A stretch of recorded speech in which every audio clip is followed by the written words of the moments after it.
Guys, fourth time lucky. This is the most lives I've ever done in one day. Hopefully we'll have Alan Whitton on. I feel like I've introduced him maybe more than he's ever been introduced ever before. I really appreciate you guys coming back for the fourth time. I really do. I'm so sorry. Maybe I'm going to try and get some get some better jokes for next time that this fucks up. Right, hopefully. Fourth time lucky. Come on, you can do it. Yes, it's working. Fourth time lucky. We made it. We made it happen. I did a podcast with Daniel Strauss, and at the end I was trying to get a selfie, and it was the one time my phone wasn't working. And I said, "No, wait a minute," and he just laughed, saying, "Old people and technology," and I was like, piss off, that's not fair. It's never done this before. Anyway, sorry, I don't know what happened there, but I'm here. It's fine, you're here now. That's all we need. We just, okay, cool. It's gonna be fine. Everything's gonna be okay. We've got already 4 people watching, so amazing. I mean, thanks guys for turning up 4 times in a row. I mean, I appreciate it. Sucks. But it's fine. Yeah. Good. So, how are you today? Enjoying the weather? I'm all right. Yeah, I'm all right. I'm trying not to sweat too much because I'm a bit of a sweaty beast. But yeah, I love it. I really love it. Yeah.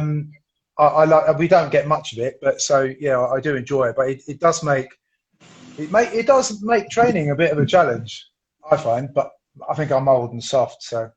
I think a lot of people have been saying similar things. Definitely, a lot of people that I've spoken to have said similar things, but obviously most people aren't doing contact, so well, yeah. Of course not, unless they're elite athletes in a bubble, right? Well, I mean, technically I am an elite athlete, but also technically I have a broken ankle, so technically I can't train. So yeah, technically, yeah. No, I genuinely can't. I would be training if I could get there, but I can't get there without driving, and I can't drive in the boot because it's quite difficult. So I wouldn't be insured, and I don't think I'd feel safe to do that. So anyway, how are you? You good? Yeah, man, I'm good. Apart from the ankle, but bar that, great. So let's just start with a bit of an intro. Tell us who you are. Tell us what you do, how long you've been doing it, and we'll go from there. So, Alan Whitton, I've developed something called Fighter's Mind, which is like a mental rehearsal for fighters, martial artists, combat athletes. I have used that system with other kind of what I would call generic sports. So, yeah, normos. Yeah, it's not the word. All right, okay. That's what we're saying, yeah. Yeah, non-savages. But, so it can be just as effective for that. So, I'm also a life coach and a therapist and stuff like that. So I've been doing all that happy mess for about 12 years. And yeah, I love it. I really enjoy working with people. I mean, I didn't set out to do the Fighter's Mind stuff initially because I wanted to sort of do more therapy work and stuff, but my experience just suited itself so well. And the stuff I was learning, I was like, oh my God, this is such a good fit for what I'm doing. I think at the time I was doing Thai boxing, maybe I'd just been starting to switch into jiu-jitsu. I'm not sure. But no, I would have still been doing Thai boxing. So it was a good fit, and here I am. Yeah. Pretty solid. And how long have you been doing jiu-jitsu for? You've been 12 years then. Yeah, no, I've been doing like very unintensely for probably about 8 or 9 years, I think. Yeah, okay. Maybe. That's about the same as me, to be fair. Yeah. Just, I mean, I think I started training at a club local to me, and that sort of went a bit weird. And then a friend of mine said, "Oh, you should go and try Mill Hill. They've got some good guys over there." And so I've been there since, I don't know, like for about the last 6 years, I guess. And yeah, really good. So I love it. I think it's fantastic. I think it's better suited for sort of longevity when you turn crusty and turn into an old timer like me. You know, if you can, I've sort of created a bit of a system of looking after my joints, which is basically don't try and be a hero on your joints kind of thing. Yeah. You know, be careful how you get up and fall down and all the rest of it. When So, someone got you in a Kimura that's never gonna, like, they're never gonna let go, they're just gonna keep going, and you're like, oh, should I tap? Oh, coach is looking, do I tap? Fucking tap. What's wrong with you? Yeah. It's funny about the Kimura because I don't know, I with Kimuras I seem to have no, it's not on, I've got nothing. It seems to be a very digital thing. It's not, you know, some other joint locks are like that starts to hurt and gets progressively worse. It's like it goes from no, stop, that's too hard. Like, it's really weird. I don't know, maybe that's like my it might be your anatomy a little bit. Yeah, no way. Anyway, good. Yeah, so excellent, good. Okay, so you've been training jiu-jitsu for about 8 or 9 years, and you're doing Muay Thai before that? Yeah. I started doing martial arts when I was 14, so that would have been 1984. So and believe it or not, I saw the original Karate Kid, and I was like, oh my god, I need to get me some of that. And you know, Rocky IV, I think at the time I was really taken with, and we started training at a local, really Mickey Mouse kickboxing club, and it was one of the first kickboxing clubs out there.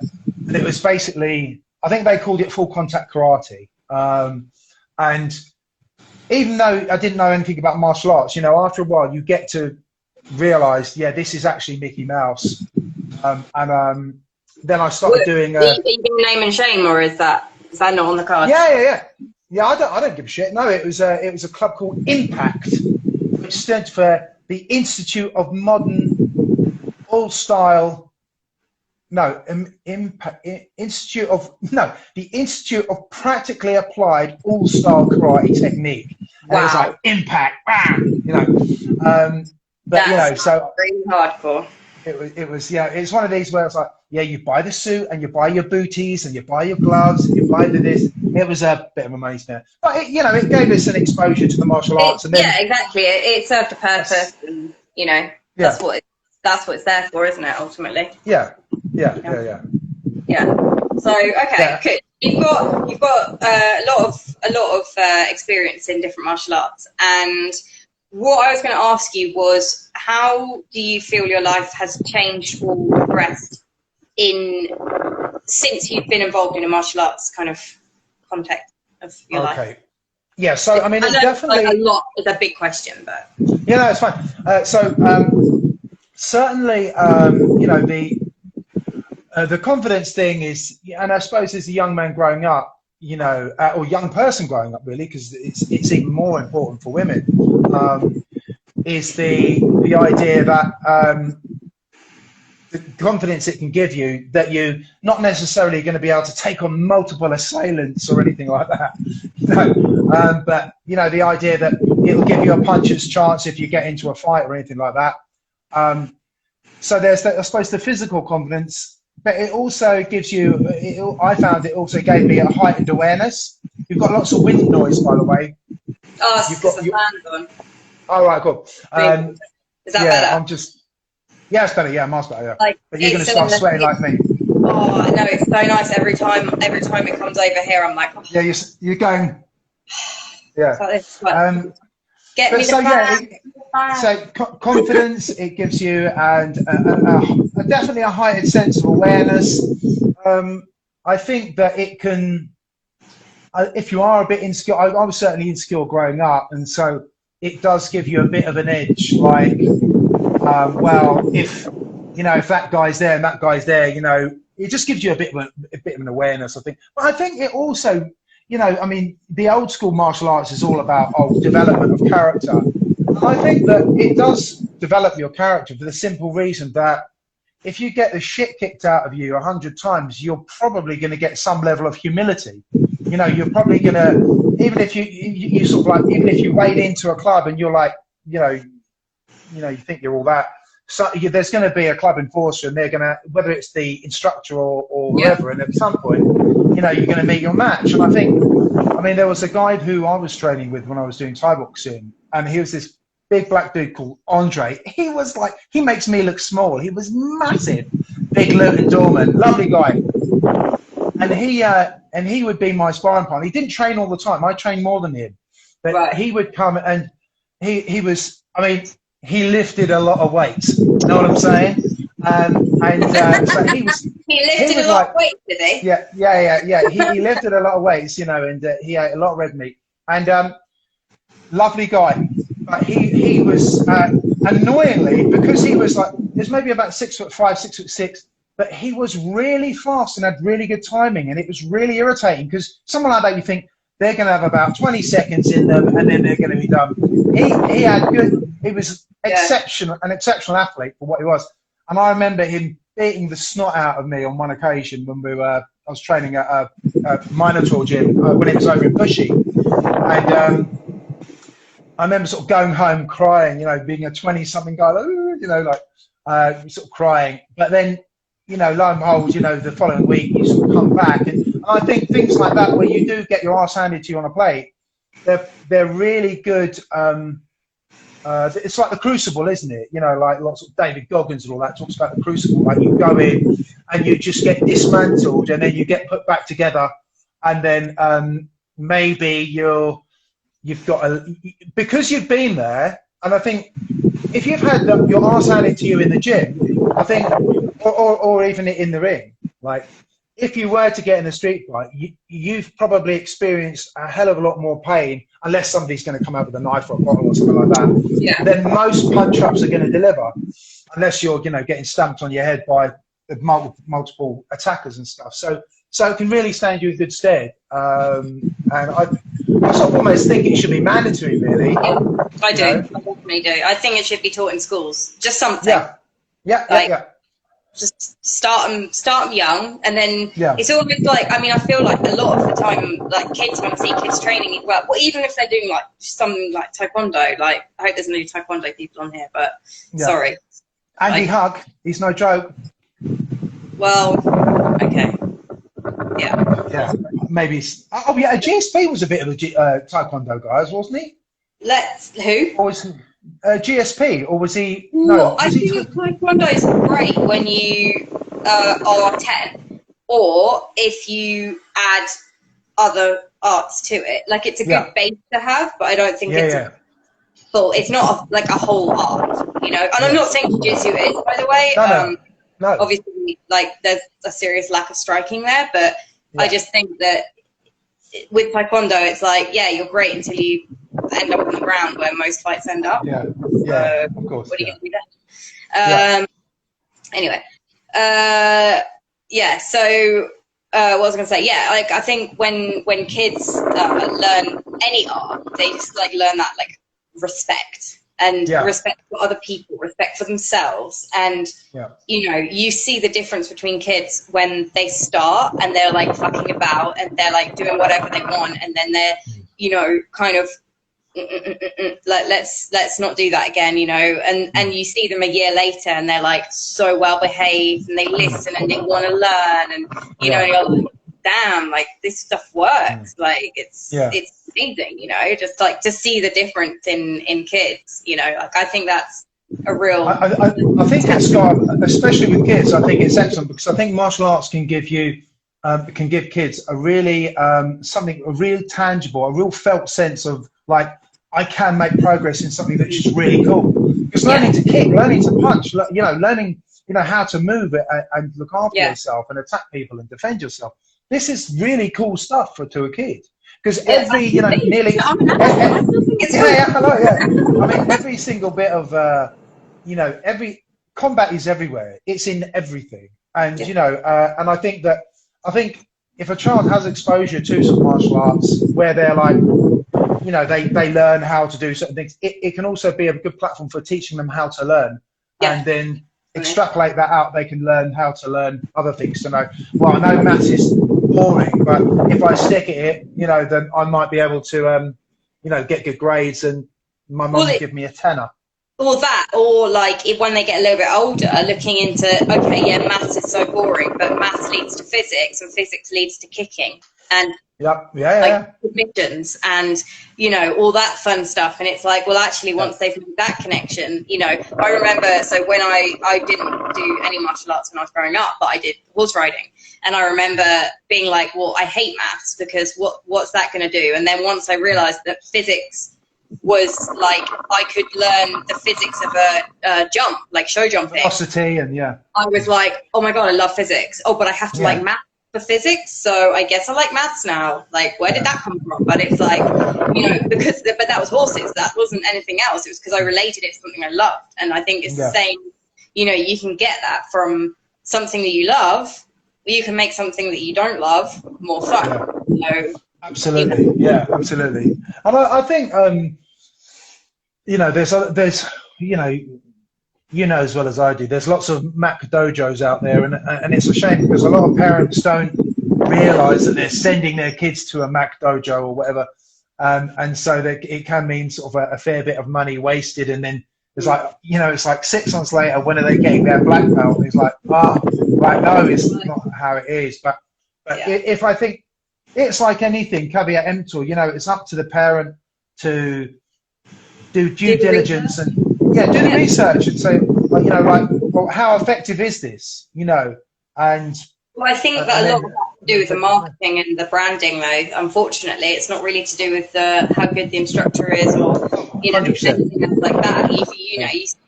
I've seen it in adult clubs and kids. Like kids clubs worse because the parents really don't know any better. Some of them do, but some of them don't. If they, I never did it when I was a kid, but I want my kid to get into it. Great, awesome, love your attitude, but like make sure you're going to the right place, because otherwise your kid's going to end up like even more of a dick, Yeah.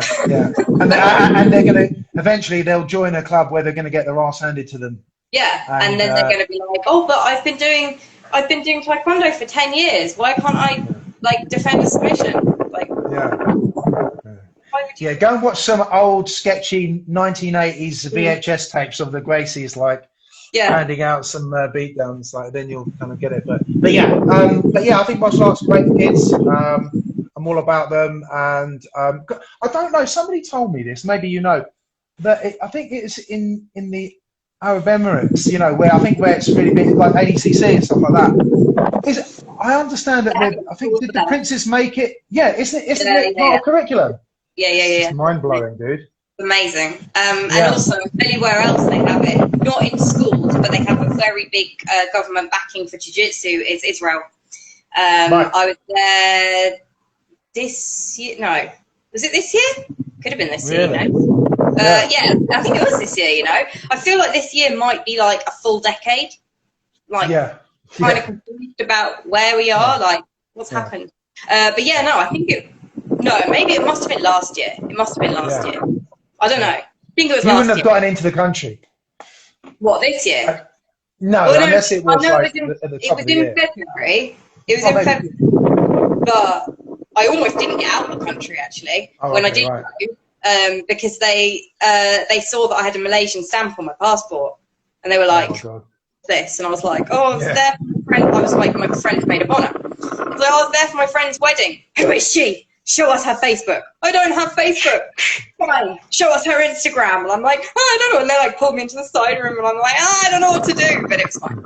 I just showed them her. She lives in Australia. She doesn't even live in Malaysia anymore. Just I showed her showed them the Instagram and everything, and I was like, look, this is her. This is when we were there. They're like, okay, fine.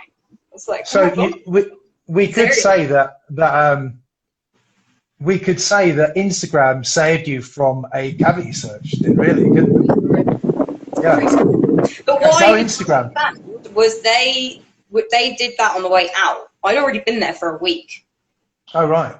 They that's didn't weird. do anything on the way in. I was like, surely if something was going to happen, it would have been the other way around. Right. Do you know what I think? I don't know. I don't know what unless you are trying to escape, you see. Maybe. But what's mental is my dad's side of the family are Jewish, so it's like, which part? What do you want to know? I've got Jewish family, but I've been to Malaysia. Which one do you want? I can give you a story, which one? Yeah. But yeah, it's proper mental. But they don't know what I was going to say about Israel. Is they have a fantastic government-backed jiu-jitsu program, and the talent that is in that country is Really. oh my god! I was like not shocked that it was that good, but like shocked that it was so many people that were that good. Yeah. You know, Okay. Yeah. there was so many like seriously talented people, and I was like, Really. this is insane. Like, how do I not know this? How did I not know this? You know, like it's insane. Yeah. So that was really cool and like a nice eye opener. You know, like just like wow. And they're young. You know, they're young, like guys and girls. They're like teenagers, and they're like being up black belts. And I'm like, holy shit, this is awesome. Really? Yeah, they're legit. Good. They're legit good. Oh, so yeah, that was cool to see, like to witness. You know, just like people are amazing. Also, quite shit about my jiu-jitsu, but that's, you know, neither here nor there, really, is it? Welcome to every time I train. That's every time I'm off. I need to quit this shit. What happened? Yeah. Am I still there? Am I still doing this? Right, so let's talk about a little bit more about your work. What do you... So, like, you work with fighters and like any combat sport? Like, you're not fussy? Mainly MMA? Not really. I mean, I've worked with I've even worked with archers, believe it or not. Archers? Like one of the best archers in the world. Like I worked with him. That's so cool.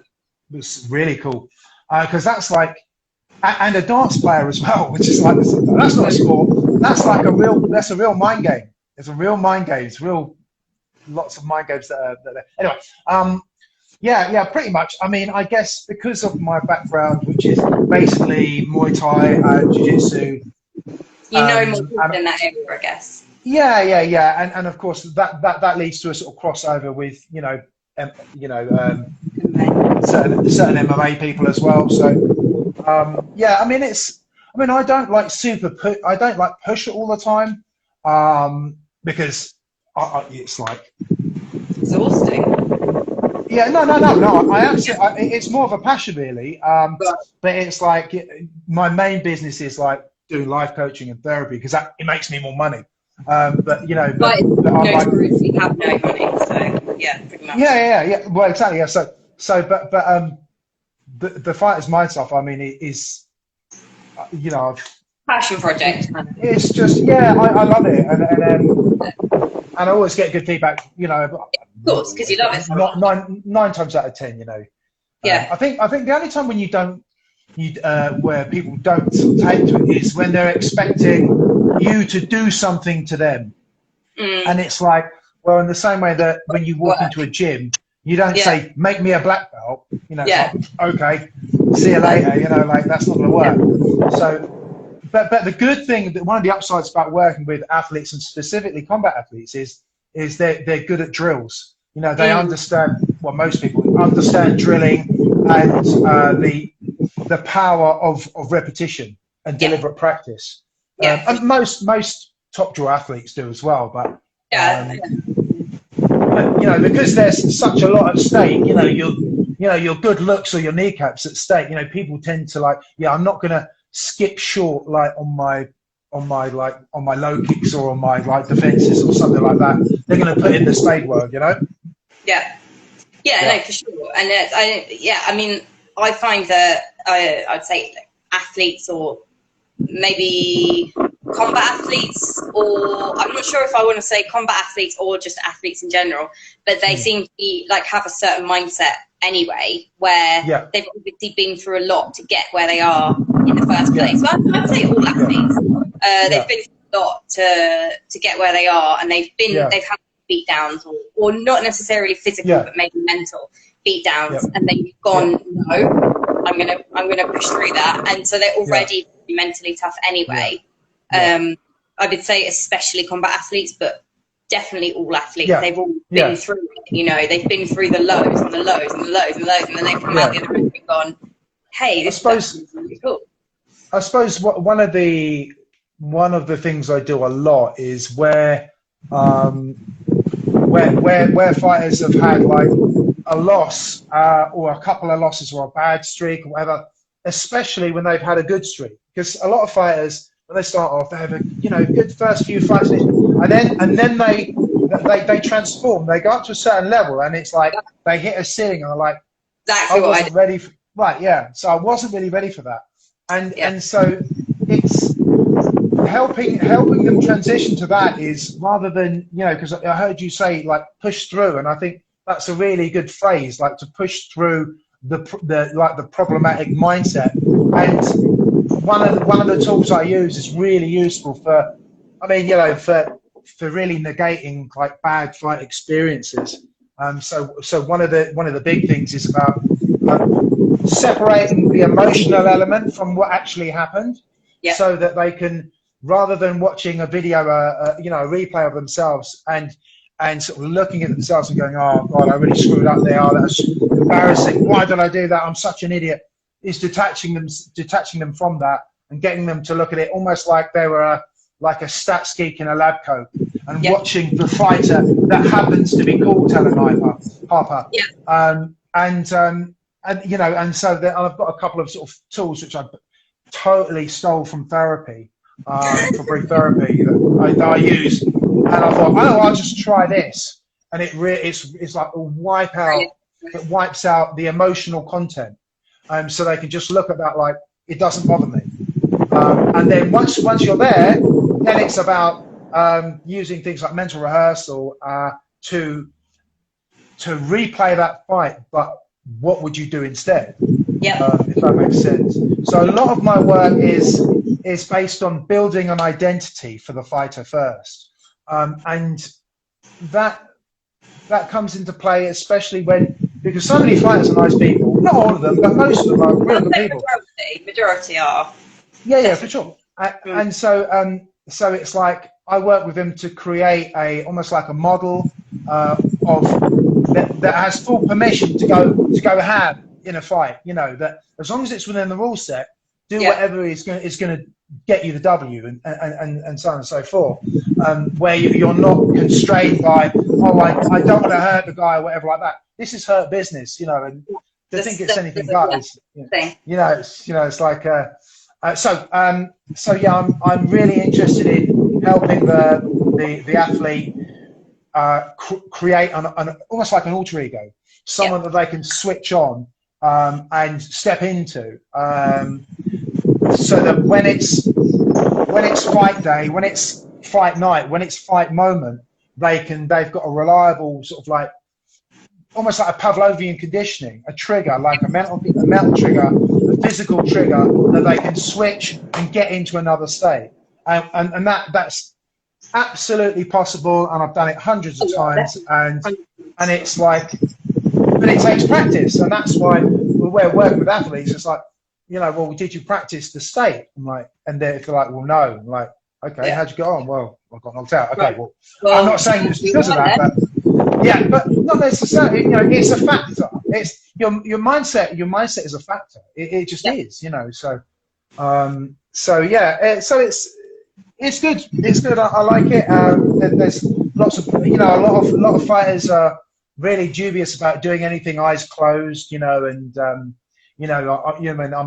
I'm a qualified hypnotherapist and stuff, so I use hypnosis all the time. Quite often, I just won't say like, oh, I'll just like start talking and boring people into a trance, and then stop, insert the good stuff then. And then I wake up like, that was really weird. What happens? You insert the probe, and then the magic happens. Rectal. I insert the probe. Now we don't know secrets. It's the little, the robotic kind of little spider that goes up the nose and into the brain. Oh, we know. Yeah. So it's. I mean, hypnosis is an awesome tool for fighting as well. So working to sort of build the identity, working with somebody so they have got a reliable state trigger, something that is rock solid and reliable, that they can go away and they can practice, and the tools of mental rehearsal and stuff. It's going to give them an enhanced experience when they fight. It's going to increase their performance. There's no doubt about it. There's no doubt about that. So something I've been talking about quite a lot on my social media lately, mostly LinkedIn actually, but we'll take it. So I've been talking about a lot of amateurs, so golfers, like, you know, Sunday, people that just do sport on Sunday, obviously not at the moment because everything's a bit gone to shit, but like in the normal day-to-day life, pre-COVID / post-COVID, and for that level, which is, I would say, the majority of people are not professional athletes. For that level, how much does mindset, nutrition, and fitness play a part in your performance? So obviously you've covered mindset a lot, but do you have any opinion on the fitness and nutrition side of things at all? Yeah, 100%. I mean, you know, nutrition is such a big part of it, right? You know, and if you know, and well, you know better than I.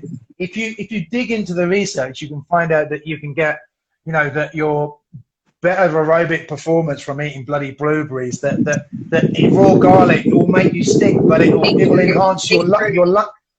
Beetroot is another one. Yeah, absolutely. Yeah, and you know, so there's people can't really be asked with that. So I mean, I've got a, you know, I'm not a nutritionist by any stretch of the imagination, but you know, I do a lot of research for myself.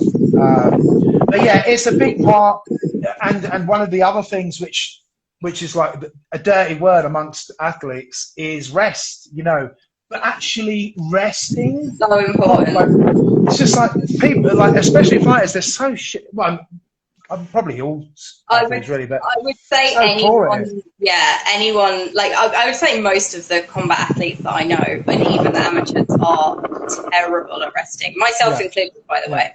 I'm like, oh, I had a rest day today. What did you do? Oh, just like 100 pull-ups. What the fuck is wrong with you? Yeah.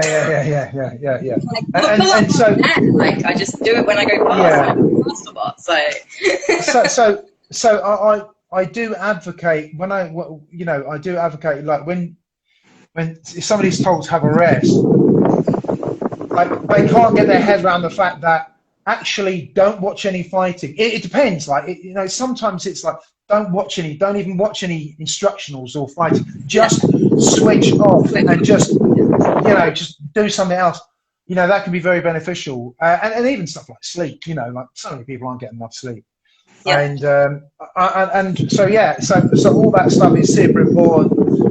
And you know, I'm a big fan of sort of like a worst case scenario sort of training as well. So I mean, it's difficult for me. So I'll sort of say to the athlete, "Are you doing any of this kind of stuff?" And 9 times out of 10, you know, the person will go, "Yeah, we do that." That means yes, I've done it once.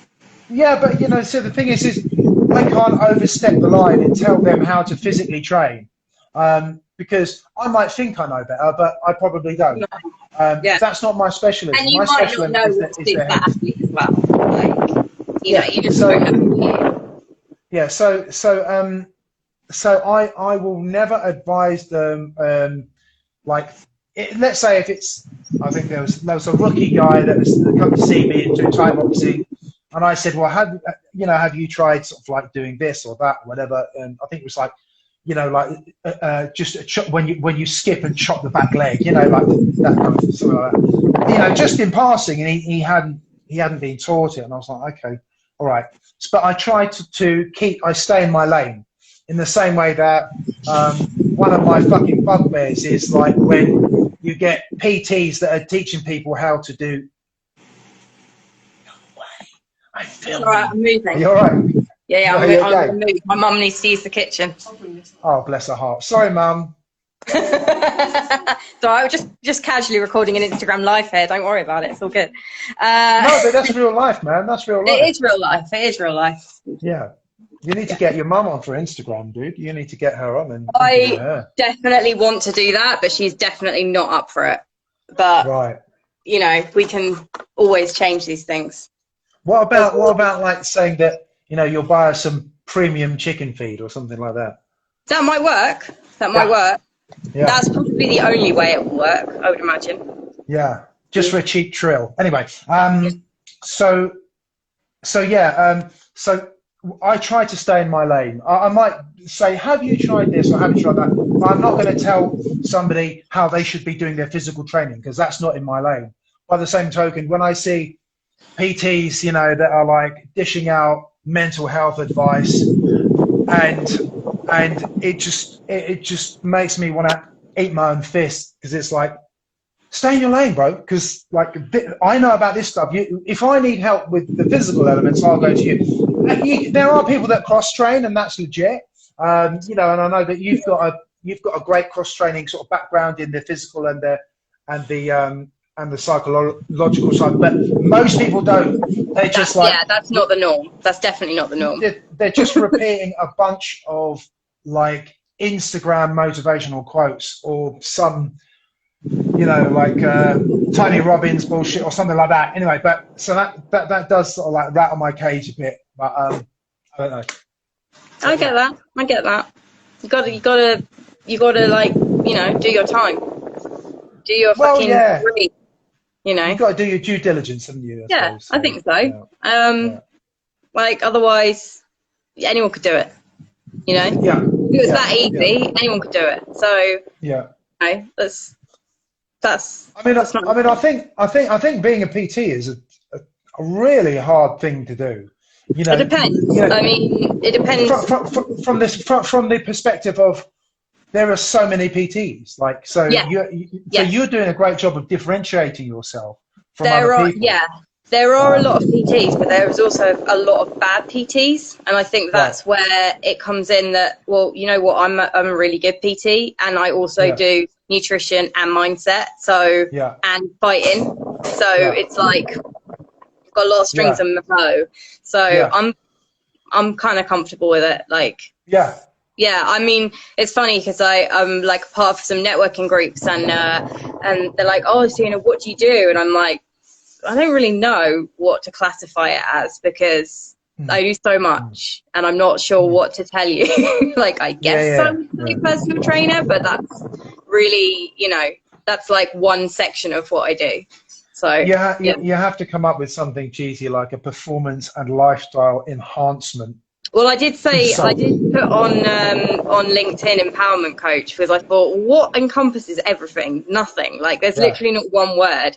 So I thought, fine, I'll just put that. And you know, I don't know, like, I don't know if anyone even looks, to be honest, on LinkedIn. So well, I think I'm trying to like LinkedIn, but I remember, you know, you're flicking through profiles and it suggests people for you, and it's like, I remember one woman who she referred to herself as a visionary. I'm like, no, you don't get to do that about yourself. It's like saying, I'm a guru. Hello. Yeah, isn't it like that? It's like naming you, like giving yourself your fight name. It's like you can't do that. You have to wait for someone else to do that for you. Like you can't call yourself whatever, you know.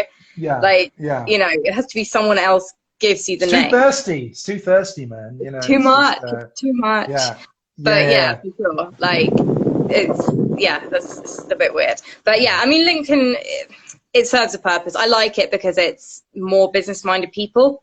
So people are kind of ready to learn and change a little bit, and they kind of recognize what they have missing. Whereas I find with Instagram, people don't necessarily, or they, you know, the whole Instagram thing of like, oh, well, everything's perfect. It's like, come on, don't give me that bullshit. Everything's not perfect at all. That's what I'm here for. I'm going to help you. Your life is a joke, you know. Come on, man. You're fucking falling to shit. Like, what's going on? Like, let's make it better. Like, let's not stay like this because, you know, that's not going to end well for you. You know, so absolutely. I don't know. I think I'm quite blunt, like maybe too much. But no, I don't really give a shit. Well, you know, it's just it's a set of skills, isn't it? You can always, I'm going to try not to be blunt today, and like, oh, fuck that. No, I try to be more blunt. Yeah. At least people know where they am with me, where they are with me. Well, that's true. Yeah, that's true. Yeah. You know, I think you know, not giving clients false promises is certainly in the therapy and the coaching world is such a problem. It's pointless as well because like they're only going to end up disappointed. Yeah. Like You know, if you're like, oh yeah, you can definitely lose 10 kilos. It's like, well, no, that's not definite at all. It's like, yes, you are capable of it. And yes, I can give you the tools to do it, but you're the one that has to do the work. And if you don't do the work, and also equally to that point, if you lose 10 kilos and still feel like shit, what are you going to do then? Yeah, so, exactly. You know, like anything's possible, but it's, you know, it's how you go about it. You know what? You might lose 5 kilos and feel bloody incredible and want to stay like that. Great, fucking fair play to you. Doesn't matter what you weigh. I don't give a shit what you weigh. That's what actually a lot of people say that to me, like about the weight. They're like, oh, I want to lose 10 kilos. I'm like, why? What's the weight? What's the scales got to say about you that, you know, why is that? Yeah. Oh, how did you come up with that exact number? You know? Yeah, like where? Yeah, like what? And it's like they're like, oh, because I'm, you know, I'm overweight on my BMI. I'm like, yeah, so am I. Yeah, yeah. That's like the dark ages, right? So yeah, like okay, cool. Like cool story, bro. Like I don't give a shit. What muscle percentage have you got? What fat percentage have you got? How's your head? What's your head doing? You know, like, I don't give a shit if you're overweight or, you know, as long as you're not completely like dying. Yeah. Like if you're a couple of pounds overweight, a couple of kilos overweight, I don't give a shit. And I don't think you should weigh yourself unless you're like competition ready, you know? Well, I think a lot of it is, you know, certainly, and it looks like the angle that you're taking is about building your consistency muscle as opposed to just like your quick fix muscle. Yep. Because it's that long-term lifestyle change. Yep. That's I don't know, that does sound cheesy, but it's true. No, it's like it's true. You know, making repeatable changes that are repeatable and that you can absorb into the way that you live your life. It's kind of how you get change, basically. Yeah, for sure. No, it's 100% true. I feel like we've been chatting for a while. I'm not actually sure what the time, but we have been chatting for a while. So hopefully this will still upload to. I'm not sure what the time limit is to upload it to IGTV. So I think it's an hour. No idea. I'm pretty sure it's an hour. Yeah. So I will just ask you one final question, which is how can people get in touch with you? So I've got well, obviously Instagram. I'm on there as a little rock, and why, by the way? Okay, so it's one of the meaning. Yeah. It's one of the lesser known meanings of my name, Alan. Okay. Is a little rock. So and makes sense. It's like just something that it was like probably the first thing I ever Googled, like in 1984 with a computer this big, and you know, I was like, oh, and it's just sort of stuck. So that's so cool. and I just couldn't, you know. Wait, they had Google in 1984? No, it was what was it?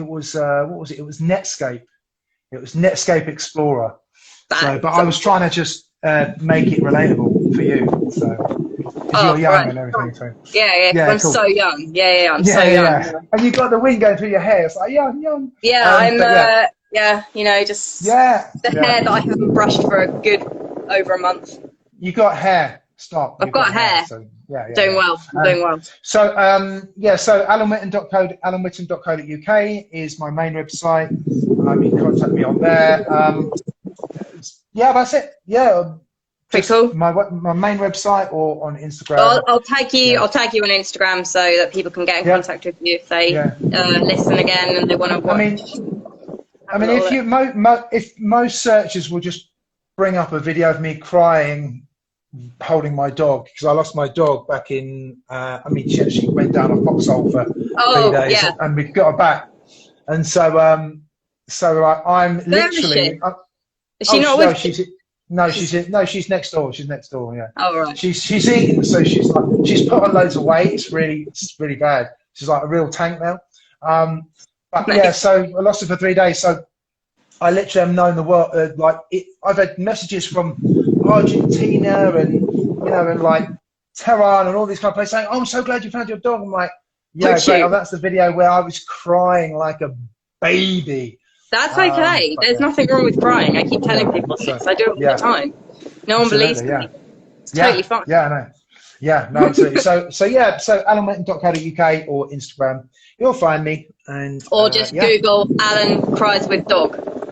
Yeah, grown man cries. Just grown man cries with dog. That'll come up Yeah, straight away. brilliant. Yeah, Brilliant. it's my Let's live do it. stream, really. So yeah. Well, why not? I mean, I think there's nothing wrong with it, to be honest. But I'm past. Look at me. I'm past giving a shit about it. So really, it's the it's best way just a to bit of be. fun, really. Yeah. It's the But, best way well, to thank be. you for having me on. I appreciate Thank you you. for coming on. And you know, Lucky. one thing I'll say is like when people come on and they do podcasts and interviews and stuff like that, is there's not much attention put on the person asking the questions, but you're the person actually doing all the hard work. Anyone can. You're basically, all you're saying to me is, "Oh, tell me about yourself." And it's like, "Oh, wow, okay." So, and actually, that's the really hard bit. So, thank you very much for the Well, I opportunity. appreciate it. that. And it's a great platform. Yeah, I'm enjoying my little Thursday show. So hopefully there'll be more in the future. Let's see. I have done a couple of podcasts, Fighters Mind podcast, but I'm probably going to do a more generic one. Hey, Kieran, hello, mate. I'm probably going to do a more generic one for a project that is not quite ready to be unleashed upon the world. But I'd love to have you on, given the fact that let's do it. I'll publicise it on my page as well, for sure. Yeah, and it's sort of about people who don't really fit the mold, but it's for that kind of person, which kind of that's what I aim for. Yeah, it's like the anti-conformist. Yeah. That's it. Yeah, I should. That's me. Yeah, right. All over that shit.